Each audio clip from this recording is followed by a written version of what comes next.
Welcome back to our study of the book of Daniel. We're in chapter 3, James, and as we have been looking at this chapter, we've seen that Nebuchadnezzar has defied the dream that God gave him in chapter 2, and now he's seeking to implement through force and coercion his own system of worship, and all the people are governed by fear and yielding. Even obviously many of the captives from Israel are obviously bowing as well, and we have this remnant left standing, Meshach, Shadrach, and Abednego. They will not bow, and now we have this incredible scene where these three young men are defying the monarch of the kingdom of Babylon, and the story picks up there. And of course they've been reported.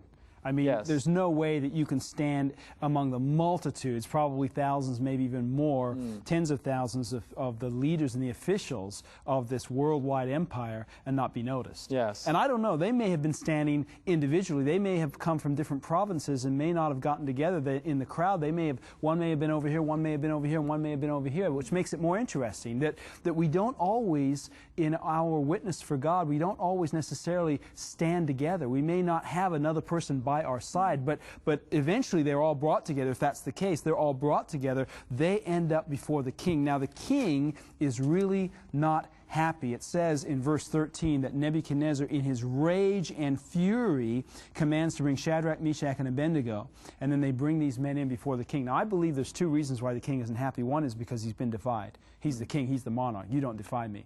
But I think number two is because Nebuchadnezzar made the image all of gold because he was afraid.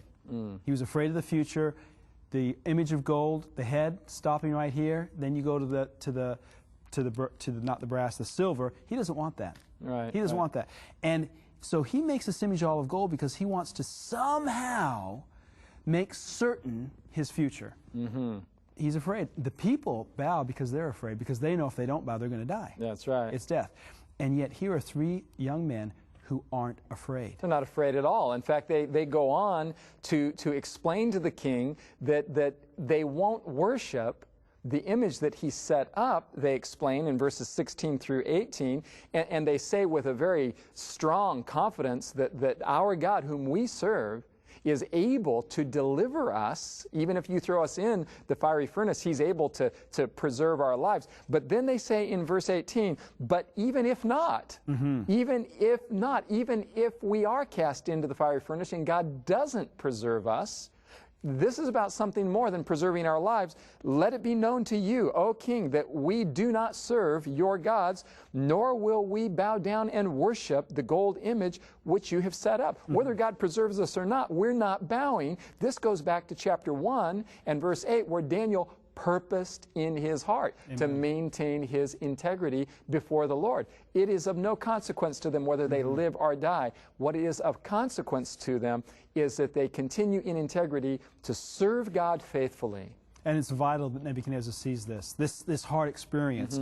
In fact, it isn't about them anymore. It is about God. And the reason why, another reason why, is not only because you see them standing and revealing something that Nebuchadnezzar doesn't have. Yes. He is afraid and they're not. And I think part of his outrage is that he is afraid and they're not. They have something he doesn't have. Well, God has led Nebuchadnezzar to an intellectual assent to the truth so far. In chapters 1 and 2, he's come to recognize that this God that Daniel and his three friends serve is a God above all other gods. He is the Most High God. Intellectually, he's converted. But now we see in chapter 3 that God is giving Nebuchadnezzar a living witness, a living demonstration of what it really looks like to serve and to worship the one and only true God.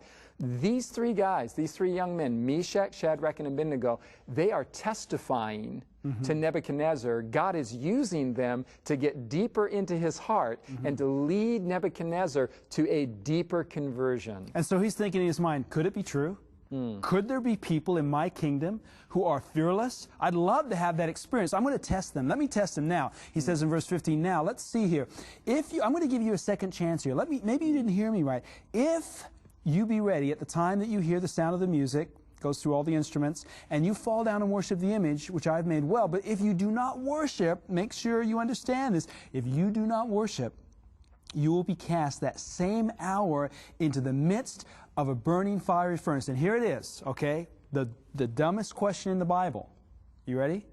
And who is that God that shall deliver you out of my hands? Nebuchadnezzar should know better. He should know better. At this point, Nebuchadnezzar should know the God who is able to deliver. God has communicated with him. God has revealed to him his dream and the interpretation of his dream back in chapter 2. And he has seen kind of a faint outline of the power of this God. But he is feeling a rather inflated sense of himself here. Plus, he doesn't know God. No, he doesn't. Intellectually, he knows. He knows about God. He knows about God. But who is this God? And can you think, Ty, just think, can you think of this question being asked not so much from the negative as it might be from the positive? In other words, Nebuchadnezzar is saying, they've got something I don't have. I'd love to be fearless like they are. I can't believe it. It upsets me that they've got it. Who is this God? Who is this God that can deliver you? In other words, Nebuchadnezzar and people, just generally, want to be introduced to a God who can take away all of our fear. It's as if, yes, Nebuchadnezzar is arrogant. Yes, he wants them to bow down and worship. But somewhere in the back of his mind, he's kind of doing an experiment here. He's already seen Daniel's God in action one time before. Now he is asking the question,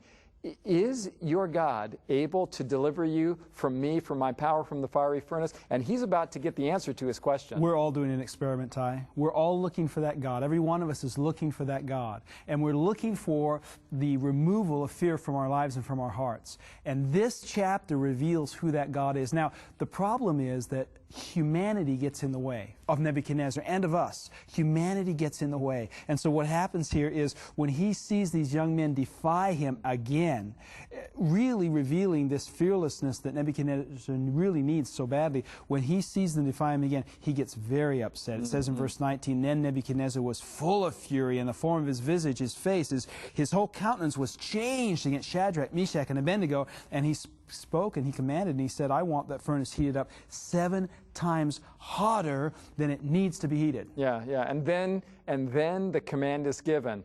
Throw them in the fiery furnace. The mighty men are called in verse 20 to take these young men and to hurl them into this extremely hot fiery furnace. And it is amazing what unfolds at this point. And it's not just the mighty men. It is, verse 20, it is the most mighty men. That's right. Now, the reason why this is significant is because you've got the strongest, the biggest, the baddest men in the kingdom of Babylon. These are guys that have conquered nations, and they come up to that furnace, and they throw Shadrach, Meshach, and Abednego into the flames of that furnace, and then what happens to them? Well, it's so hot that they are consumed themselves and die because of the heat of the flames that they've come too close to in throwing them in. You know, the greatest trials in this life are going to destroy us. The greatest trials that we face are going to consume us. There is too much heat, too much evil, too much pain in this world for us to survive. Doesn't matter how strong or mighty we are. There is no way we can survive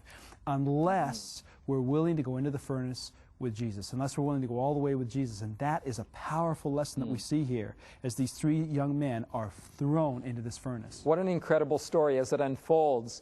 Nebuchadnezzar watches with astonishment as suddenly he recognizes that these men are walking around in the fiery furnace. But then as he looks, he notices, he does a quick head count here, and not only does he see 3 living individuals in the flames of the fire, but he sees a 4th individual, and he says in verse 25, it looks to me like the Son of God. Now there you go, Ty. You mentioned earlier, Nebuchadnezzar knew. He knew who this was. He knew who God was. Yeah, he did.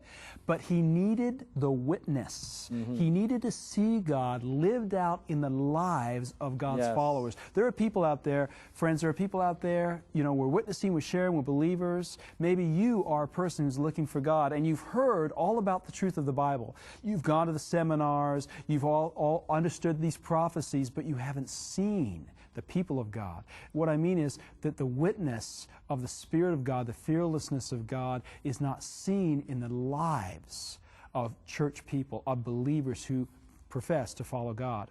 And that is what Nebuchadnezzar is seeing right here. He's seen three people who were bound, thrown into the furnace, and now he sees them free, walking with Jesus. And what that means is this.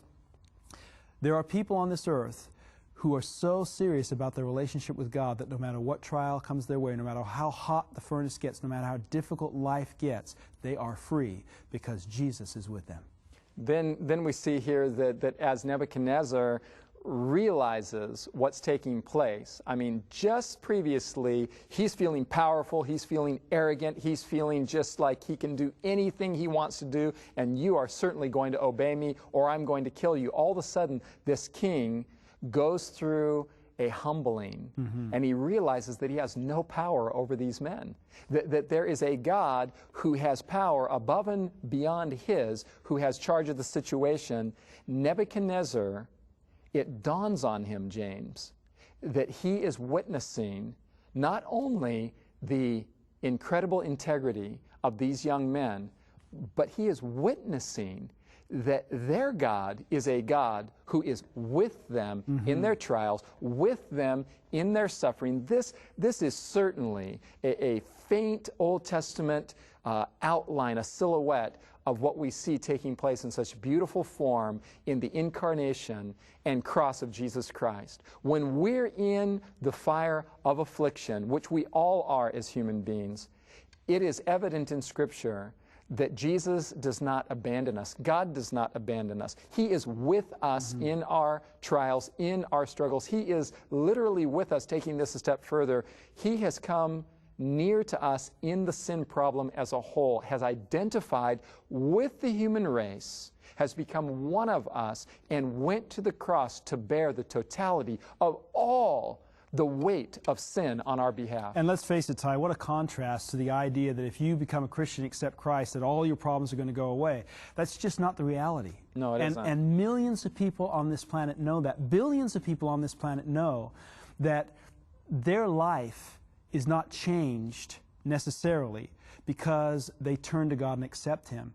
They don't need a God who says, if you turn to me, I'm going to rain down blessings from heaven and everything economically is going to be fine and all of your problems are going to be fixed. They need a God who's going to be with them through the trials and through the difficulties, who's going to give them the peace that brings them above that storm and allows them to have in their hearts and their lives the joy that surpasses all of the difficulties and trials that we face. So here in closing chapter 3, Nebuchadnezzar is brought exactly to the place he was brought to in chapter 2, where he is just praising God. But I think now he's praising God just a few steps forward from where he was before. Again, God is working out the radical conversion of Nebuchadnezzar. He is reaching into his heart. He is seeking to win him to himself. And here he again is brought to his knees before the Most High God to praise and to worship Him. He takes one more step, friends, one more step. And that's what this is all about, taking one more step to understanding who God is, how He loves you, and what He wants to do in your life.